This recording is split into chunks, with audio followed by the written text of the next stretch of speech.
Hermanos, muy buenas noches, Dios les bendice, es un gusto saludarles en esta noche una vez más. Gracias por conectarse, gracias por estar al tanto de las sintonías de estas transmisiones, gracias por acompañarnos. En esta noche pues vamos a comenzar nuestra enseñanza número 9, ¿verdad? Esta noche estamos iniciando la enseñanza número 9, la cual lleva por nombre Regresando al primer amor. Recordemos que estamos estudiando el libro de Apocalipsis de una manera más práctica, no una manera teológica, como bien lo habíamos citado anteriormente, pero hoy vamos a estar viendo este tema. Y lo repito, el tema es Regresando al primer amor, y vamos a situarnos en el mensaje a la iglesia de Éfeso, que lo encontramos en Apocalipsis 2, capítulo 2, versículos del 1 al 7. Dice de la siguiente manera: escribe al ángel de la iglesia en Éfeso, el que tiene las siete estrellas en su diestra, el que anda en medio de los 7 candeleros de oro, dice esto: yo conozco tus obras y tu arduo trabajo y paciencia, y que no puedes soportar a los malos, y has probado a los que dicen ser apóstoles y no lo son, y los has hallado mentirosos. Has sufrido y has tenido paciencia, y has trabajado arduamente por amor de mi nombre, y no has desmayado. Pero tengo contra ti que has dejado tu primer amor. Recuerda por tanto dónde has caído, y arrepiéntete, y haz las primeras obras, pues si no, vendré por pronto a ti, y quitaré tu candelero de su lugar, si no te hubieses arrepentido. Pero tienes esto, que aborreces a los Nicolaitas, los cuales yo también aborrezco. El que tiene oídos, oiga lo que el Espíritu dice a las iglesias. Al que venciere le daré a comer del árbol de la vida, el cual está en medio del paraíso de Dios. Y pudiéramos decir que por fin llegamos a la parte de las cartas a las 7 iglesias, a través de este recorrido que hemos tenido durante estas cápsulas, ¿verdad?, de este tema del Apocalipsis. Y pues esta noche vamos a ver la carta a la iglesia a Éfeso, que sin duda alguna no hay otra iglesia históricamente hablando que haya tenido una herencia tan rica como la que tuvo esta iglesia de Éfeso. Esto debido a que Priscila y Aquila, ¿verdad?, los amigos cercanos de Pablo, que eran los compañeros de él en el ministerio, fueron los que llevaron, vamos a llamarlo así, el mensaje del Evangelio, los que llevaron el mensaje del Evangelio, a los cuales después se les añadió a este grupo, a Priscila y Aquilas, se les añadió el gran predicador elocuente Apolos. Así que eso lo podemos ver en Hechos 18, 24, 26. Priscila y Aquilas y Apolo pusieron los fundamentos, recordemos, para el ministerio de Pablo en Éfeso. El apóstol Pablo se detuvo brevemente en Éfeso, ya finalizando su segundo viaje misionero, el cual lo encontramos registrado en Hechos capítulo 18, versículo 19 al 21. Pero su ministerio real, en su cuidado, tuvo lugar en su tercer viaje misionero. Al llegar a Éfeso primero, se encontró con un grupo de santos del Antiguo Testamento, Pablo, ¿verdad?, que eran discípulos de Juan el Bautista, y eso lo hemos registrado en Hechos 19, 1 al 7. Luego de predicar el Evangelio, podemos ver que los bautizó en el nombre de Jesucristo. Este fue el comienzo, ¿verdad?, de la obra de Pablo, de edificar esta iglesia en Éfeso. Entonces Pablo tuvo esta encomienda, esta trayectoria de poder trabajar ahí. Otro de los que estuvieron participando en esta iglesia fue Timoteo, ¿verdad? Fue quien estuvo pastoreando en la iglesia en Éfeso. Lo podemos encontrar en 1 de Timoteo capítulo 1, versículo 3.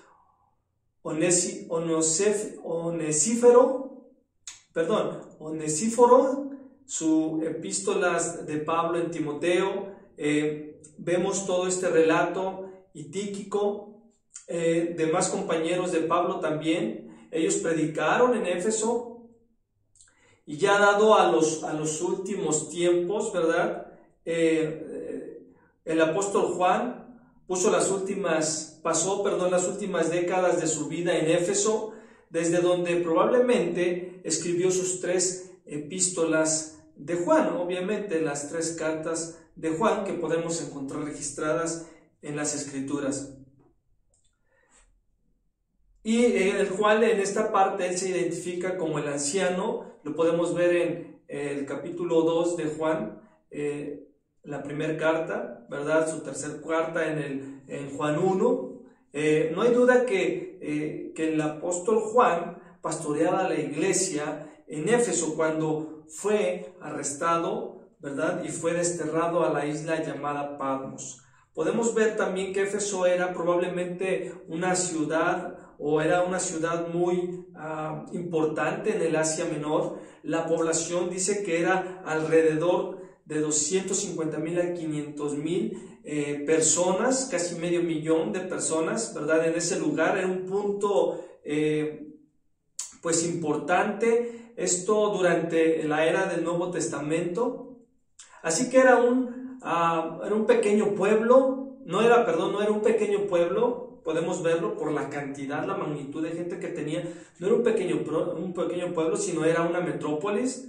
Fue una ciudad muy próspera, muy rica, el mayor centro comercial de la región, principalmente porque estaba localizada en la costa y era un puerto marítimo y era un puerto marítimo importante de esta región. También fue un centro cultural, ¿verdad? Encontramos que Éfeso fue un centro cultural donde hubo mucho drama, mucha cultura. La ciudad celebró eventos atléticos y que rivalizaron con las primeras Olimpiadas, estas Olimpiadas antiguas. Podemos ver también en el contexto histórico de esta iglesia que fue un centro religioso. Recordemos que fue el centro de la adoración a la diosa Artemisa, quien también era llamada como Diana. Recordemos Diana de los Efesios. Diana era la diosa principal del Partenón griego, y este era un templo enorme dedicado, ¿verdad?, a la adoración de Diana. Era un templo dedicado y que estaba establecido ahí en la ciudad de Éfeso. Pero por todo esto no era fácil, al ver todo este panorama, no era fácil, ¿verdad?, poder establecer o tener una iglesia en ese lugar. Había mucho ajetreo, mucho bullicio, había mucho materialismo, mucho paganismo y mucha idolatría en esta ciudad de Éfeso. Pero a pesar de todo esto, Dios tenía su iglesia establecida en esta ciudad. Había un remanente, los creyentes en Cristo estaban ahí situados. Y a pesar de que era un lugar difícil, a pesar de que era una ciudad complicada, ¿verdad?, y que era difícil tener una iglesia ahí, la iglesia en Éfeso tenía una rica herencia espiritual. ¿Por qué? ¿Por qué tenía una rica herencia espiritual? Por lo que ya comenté, todos los fundadores, vamos a decir, quienes pusieron los cimientos para que se estableciera la iglesia, como fue Apolos, Priscila, Aquilas, Timoteo, Pablo, el apóstol Pablo, vemos que tuvo una trayectoria de grandes predicadores, de grandes personajes de la Biblia que fundaron esta iglesia. También podemos ver que en Éfeso hubo una enorme y extensa respuesta al Evangelio. Quiero decir que fue un gran despertar del Evangelio ahí, y muchas personas llegaron a la fe en Cristo, como lo recordamos, ¿verdad? La historia la encontramos en el libro de los Hechos. Pero como era de ese despertar, sabemos que cuando Dios está moviéndose de manera significativa en algún lugar o en alguna persona, hay también una intensa oposición al Evangelio, a lo que Dios está haciendo en la vida de las personas y obviamente hacia los misioneros que llevan el Evangelio. La época de mayor oposición fue cuando por una quema masiva, una gran hoguera que se hizo, ¿verdad?, en la que los creyentes, las personas que habían conocido del Evangelio, habían tomado en esa convicción, habían dejado todas sus prácticas de brujería, todas sus prácticas, y que habían traído, ¿verdad?, todos esos libros de brujería, de magia, las habían traído a Pablo, las habían traído y las habían quemado, ¿verdad? Y eso era un despertar, un avivar de la iglesia en Éfeso. Así que Éfeso tuvo una historia rica de guías espirituales, de maestros piadosos, personas que contribuyeron en el crecimiento de la iglesia. Y el apóstol Pablo, quien fundó la iglesia, ha muerto. Narrando la historia, la narrativa de la historia es que Pablo había muerto. Y muchas de las primeras generaciones de creyentes que conocieron de Cristo o quienes lo siguieron en esa era apostólica inicial, ya la mayoría no estaba ahí. Y algunos de ellos estaban siendo martirizados por su fe. Algunos de ellos estaban siendo perseguidos, martirizados por sus convicciones, por creer en el Evangelio de Jesucristo. Ahora hay una nueva generación que se levantó. Ellos necesitaban un encuentro fresco. Esta nueva generación que se levanta, esta nueva generación que empieza a conocer del Evangelio, tenía que tener un encuentro fresco con Jesucristo. Ellos necesitaban escuchar la palabra de Dios por ellos mismos, necesitaban conocer el corazón de Dios y la mente de Dios para su iglesia en su generación. Y es tan difícil vivir en el pasado. Las victorias, es difícil vivir en esos pensamientos pasados, en las victorias pasadas, los éxitos pasados. Pero Jesús viene a esta iglesia y le dice: tengo una palabra para ti hoy. Viene esta iglesia como puede venir hoy en día a través de esta enseñanza y decir: oye, tengo una palabra para ti hoy.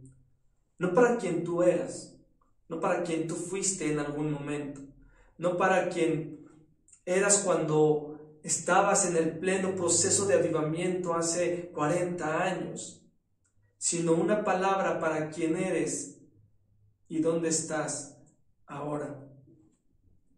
Y eso es lo que Jesús quiso decir y lo que Él quiere abordar en nuestras vidas el día de hoy. Tú podrás tener una gran historia espiritual cuando tú naciste en Cristo, cuando tú le entregaste tu vida a Cristo, cuando tú comenzaste a caminar en Cristo. Podrás tener una gran historia y es un testimonio que es muy válido, es un testimonio que puede servir de edificación para muchos, pero podrás haber también experimentado momentos de gran avivamiento en tu vida. Pero mientras Jesús nos escribe el día de hoy, Él escudriña, recuerda, los corazones y nos dice: yo quiero hablarte acerca de dónde estás ahora, no de dónde estabas, no de dónde piensas que deberías de estar o que debes de estar, no de dónde quisieras estar, sino dónde estás actualmente en tu condición espiritual. Y esto es muy importante porque a lo largo de los años pueden suceder muchas cosas. Así que Él dice a la iglesia en Éfeso las palabras que sostienen las 7 estrellas en su mano, que hablábamos al inicio, que caminan entre los 7 candeleros de oro. Él dice: ¿quién? Jesús. Yo conozco tus obras, yo conozco lo que piensas, yo conozco lo que haces cuando nadie te ve, yo conozco las cosas que suceden cuando estás en intimidad, yo conozco cómo tratas a tu esposa, yo conozco cómo tratas a tu esposo, yo conozco cómo tratas a tus padres, yo conozco cómo tratas a tus hijos, yo conozco cómo te comportas en el trabajo, yo conozco cómo te comportas como vecino, cómo te comportas en el lugar donde tú vives. Jesús dice, yo conozco. Después de esto, después de darle todo esto y de hablarle todo esto a la iglesia de Éfeso, Jesús le da elogios a la iglesia de Éfeso. Y hay muchos que son dignos de alabanza en esta iglesia. La iglesia de Éfeso tenía muchos elogios dignos de alabanza. Así que Cristo ve los puntos fuertes en la iglesia en Éfeso y Él los elogia a cada uno y reconoce cada uno de estos puntos. Y vemos que sus elogios caen de alguna forma en diferentes categorías. La primera es que Él dice, yo conozco tus obras, tu esfuerzo y tu paciencia. ¿No? Es el versículo 2. Estas son dos cosas que Cristo encuentra dignas de alabanza, dignas de reconocer, dignas de elogiar en la iglesia de Éfeso. Ahora, esas palabras, esfuerzo, no solo significan esfuerzo o trabajo, significan extenuadamente trabajo agotador al punto del agotamiento, trabajo que es hasta caer rendidos, hasta caer cansados. Esto no es solo una actividad o activismo, esto es un trabajo duro, esto es un gran esfuerzo, es sangre, sudor y lágrimas lo que hacían los efesios. Era un trabajo hasta caer rendido, ellos eran muy dedicados, ellos eran muy trabajadores. Y Él dice, yo sé que tú trabajas duro hasta el punto del agotamiento. Así que Él alaba ese esfuerzo, Él alaba el esfuerzo que ellos hacían por echar a funcionar la obra, por llevar adelante la obra de Dios. Esa es una de sus obras que ellos hacían. El segundo punto que Él les elogia es su paciencia. Él dice en el versículo 3, yo sé que tú estás soportando pacientemente por amor a mi nombre y no has desmayado. Parafraseando ahí el texto un poco. Así que Él los elogia por su perseverancia, ¿verdad? Por su resistencia frente a ¿qué? Al sufrimiento, frente a la situación que ellos vivían como iglesia. Y esto no solo significa aceptar pacientemente o someterse a las pruebas. Y déjame decirte que si tú estás atravesando pruebas, algunas veces no tienes mucha elección. Algunas veces cuando estamos pasando pruebas, cuando estamos pasando luchas, no tenemos mucha elección. Pero pacientemente nos sometemos, pacientemente soportamos y las presiones de esas pruebas, de esas luchas.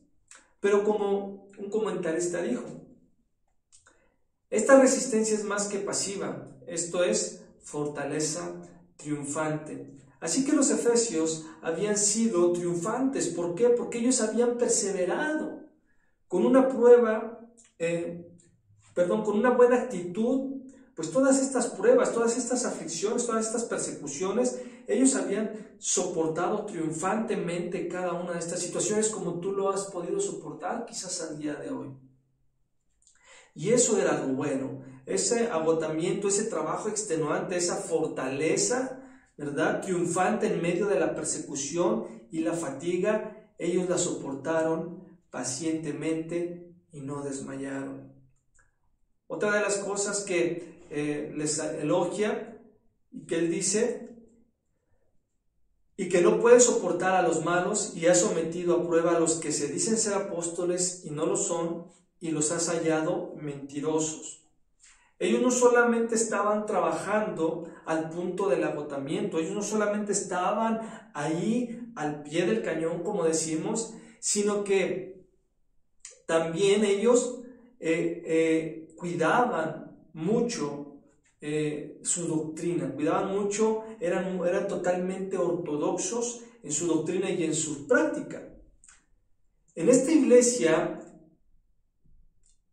podemos ver que no toleraban la impureza. Ellos tenían discernimiento, ellos evaluaban a aquellos que se decían ser apóstoles o líderes espirituales y los evaluaban a través de la medida de la palabra de Dios. Ellos los evaluaban y a la luz de la Biblia.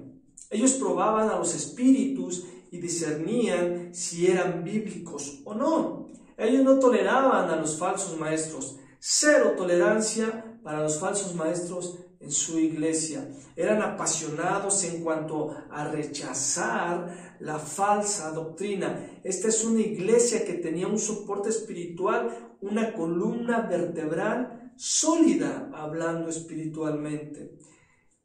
Y el día de hoy, pues, tristemente no vemos mucho de esto dentro de las iglesias en términos generales. Y el siguiente versículo dice esta otra cosa: tú aborreces las obras de los nicolaítas, que yo también aborrezco. Y de nuevo, esta es otra evidencia que de su ortodoxia, de su pureza doctrinal. Ahora, no hay una seguridad, ¿verdad?, de quiénes eran los nicolaítas, pero muchos comentaristas consideran que eran las mismas personas de la iglesia en Pérgamo, que podemos y que vamos a ver más adelante, que siguieron las enseñanzas de Balaam. Eran personas que se creían que los cristianos estaban libres de la ley y que debían ser libres para vivir como ellos quisieran. Estas personas tenían ese concepto, esa creencia, o lo asimilaban de esa manera. Así que ellos convirtieron su libertad en Cristo en una licencia para pecar. Y Jesús les dijo a la iglesia de Éfeso: tú no soportas eso, tú no soportas eso. Y es algo que quizás tú hoy en día también puedes estar sucediendo contigo. Tú no soportas eso, tú no soportas a personas así. Tú has visto su falsa doctrina, tú no los excusas, no los toleras, y Él los alaba por eso. Ahora, cuando piensas acerca del trabajo duro, o cuando pensamos acerca del trabajo duro, agotador y esforzado, es una fortaleza triunfante bajo la presión y el sufrimiento. No simplemente era soportar todo eso, y que ellos estaban firmes bajo la presión y la pureza doctrinal. Y entonces estaríamos encantados de poder que Cristo dijera todo eso de nosotros. Es algo ¿qué reacción tendríamos si Jesús empieza a elogiar todo? ¿Cómo reaccionarías tú?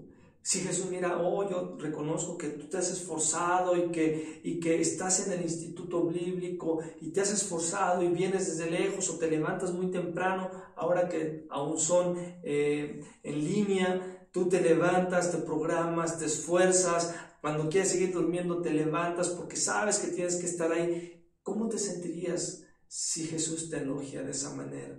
Pues yo creo que todos nos sentiríamos bien. Pero Jesús también decía algo. Él veía las apariencias externas. Esta era una iglesia, y según las apariencias externas, esta era una iglesia saludable y vibrante. Según lo que podemos ver, esta era una iglesia de esa manera. Este es un tipo de cristianismo que es impresionante. El que levanta el estándar para los demás. Era una iglesia que era ejemplo. Era una iglesia que era pues considerada para poder imitarla. Era una iglesia que era un buen ejemplo a imitar. Pero déjame decirte esta otra cosa. Esas cosas son muy importantes, el esfuerzo, la perseverancia, la pureza doctrinal, y vemos que vemos que todo esto es muy bueno.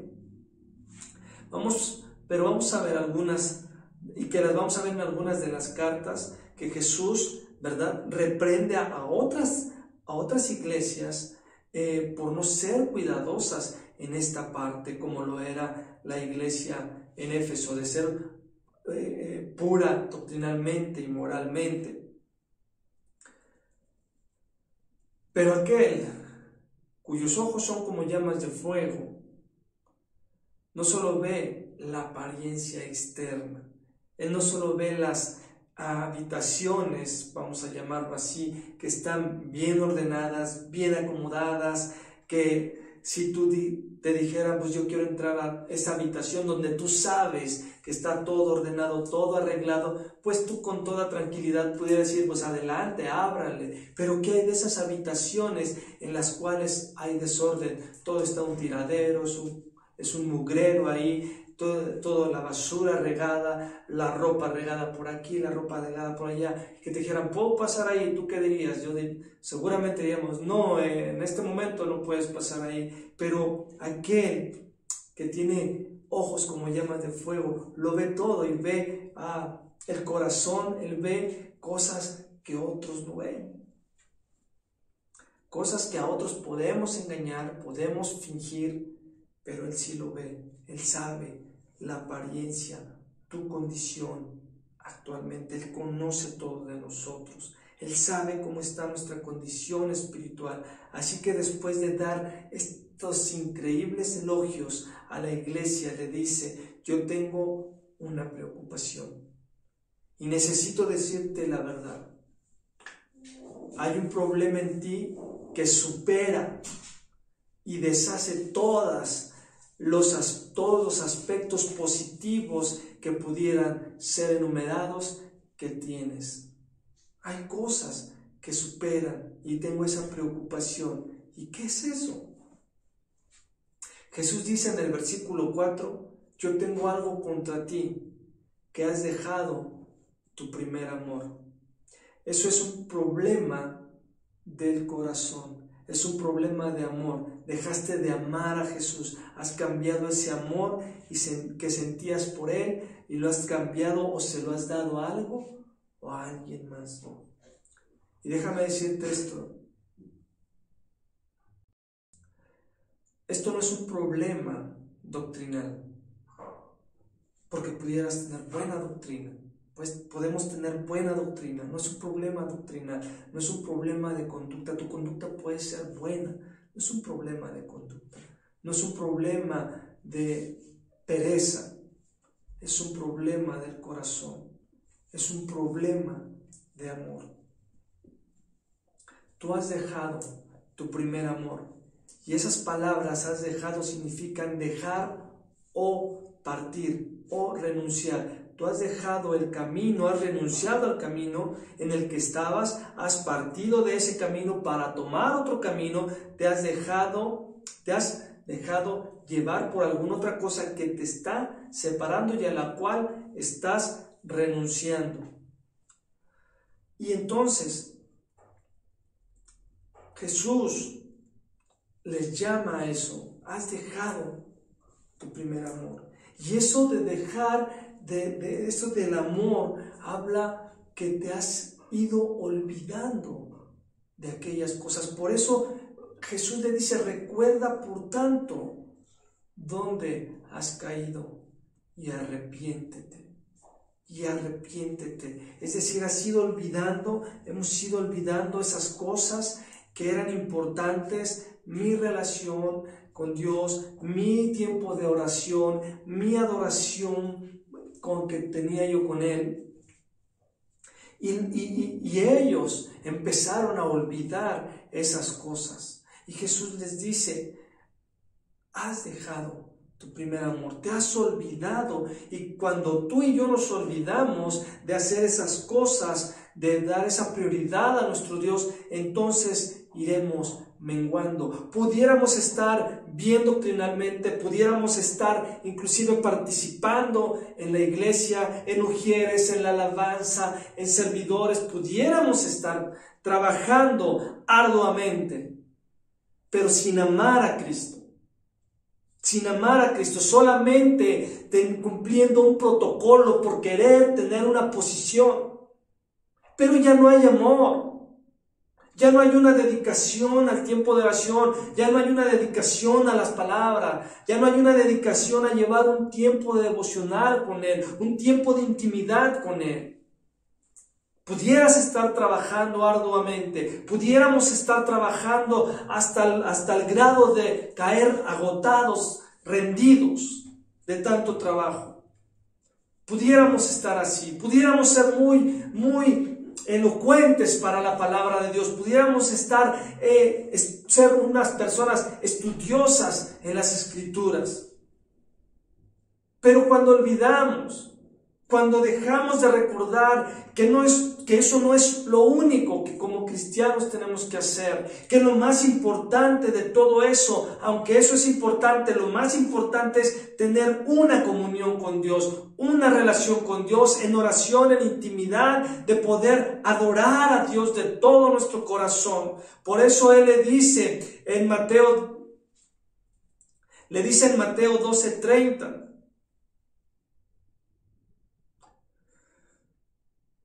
y amarás al Señor tu Dios con todo tu corazón, con toda tu alma, con toda tu mente y con todas tus fuerzas. Y el segundo mandamiento que les da, dice, y amarás a tu prójimo como a ti mismo. Mateo, es Marcos 12:30 y 12:31.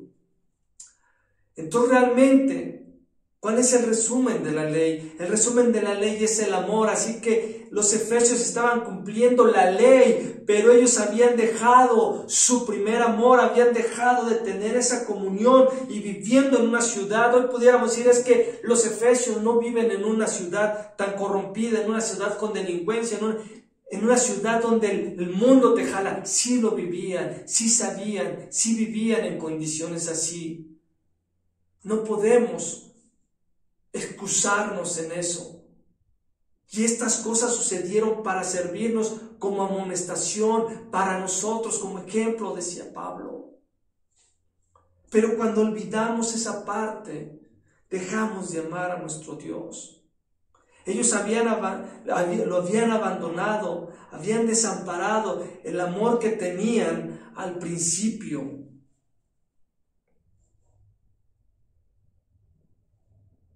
Y pudiéramos preguntarnos, ¿está Jesús hablando acerca del amor por Cristo que ellos han abandonado o el amor por los demás que han abandonado? Está hablando de las dos cosas. Y tú y yo no podemos separarlos. ¿Por qué? Porque tú y yo no podemos amar a otros verdaderamente si no amamos a Cristo. Y tú no puedes amar a Cristo verdaderamente si no amas a los demás. Si amas a Cristo, amarás a los demás. Para tener un verdadero amor por los demás, tú y yo debemos de amar a Cristo. Así que cuando dejes de amar a Cristo, dejarás de amar a los demás. Y cuando dejes de amar a los demás, habrás dejado de amar a Cristo. Y esto es triste porque hoy nos encontramos a personas que cuando tú platicas con ellos, te empiezan a decir, sí, yo también conozco de las Escrituras, sí, yo también conozco de la Biblia, sí, yo antes me congregaba en una iglesia cristiana, sí, yo sé que estoy mal y yo sé que me debo de arrepentir, pero no hace nada. ¿Por qué? Porque dejaron su primer amor, olvidaron ser constantes, ser perseverantes, ser triunfantes en la oración, ser triunfantes en mi comunión con Dios, ser triunfantes y perseverantes en ese amor para con Cristo. Algo los distrajo en el camino, algo los desvió en el camino y olvidaron esa relación con Dios. Olvidaron ser perseverantes, dejaron de amarlo, cambiaron ese amor por otra cosa. Empezaron a dedicar su tiempo a otras actividades que a tener esa comunión con Dios, fortalecerse en Él. Yo no sé cómo te encuentres tú en tu vida espiritual, pero algo sí te digo, que dice el Señor, no yo. Recuerda por tanto dónde has caído y haz las primeras obras. En la traducción del lenguaje actual, si no más me equivoco, dice: ya no me amas tanto como me amabas en un inicio. Empieza a hacer nuevamente las cosas que hacías antes, la devoción con la que te entregabas, que él hacía las cosas por amor, sin poner reproches, sin poner pretextos, sin poner excusas, porque me amabas y ese amor te impulsaba a hacer las cosas. Y quizás hoy eres impulsado por querer tener una posición. Hoy quizás eres impulsado por simplemente querer ser visto de la gente. Hoy quizás eres impulsado porque quieres el reconocimiento de los demás. Y Jesús dice: hoy tengo estas cosas contra ti, pero necesitas cambiarlas, necesitas arrepentirte y ser como antes, volver a enamorarte de mí. Y eso es lo que quiere Dios. No es un problema doctrinal, es un problema del corazón, es un problema de amor. Por eso debemos regresar a ese primer amor si tú estás en una condición así. Nadie más lo va a hacer por ti, tú eres quien lo debe de hacer. Y es Dios quien nos da la oportunidad y te brinda la oportunidad de hacerlo. Que Él nos ayude a amarlo cada día más. Vamos a orar. Padre, te doy gracias en el nombre de Jesús por tu palabra. Te doy gracias por este tiempo. Hoy vemos que muchas personas, al platicar con ellas, cuentan sus grandes historias de cómo fueron cuando iniciaron, pero eso ya quedó atrás. No podemos vivir de glorias pasadas, Señor. Tú quieres el aquí y el ahora, estar avivados en ti, estar enamorados de ti cada día, Dios. Hoy te pido que tú nos ayudes en todo esto. Y si alguien de los que nos está escuchando se encuentra en una situación así, tú levántalo, tú ayúdale, Padre. Porque podemos tener buena doctrina, podemos tener buena enseñanza, podemos tener buena pureza. Pero si lo que nos motiva a hacerlo no es el amor hacia ti, Señor, solo seremos címbalos que retiñen, Señor. Címbalos que resuenan. Hoy te lo pedimos, Padre, en el nombre de Jesús.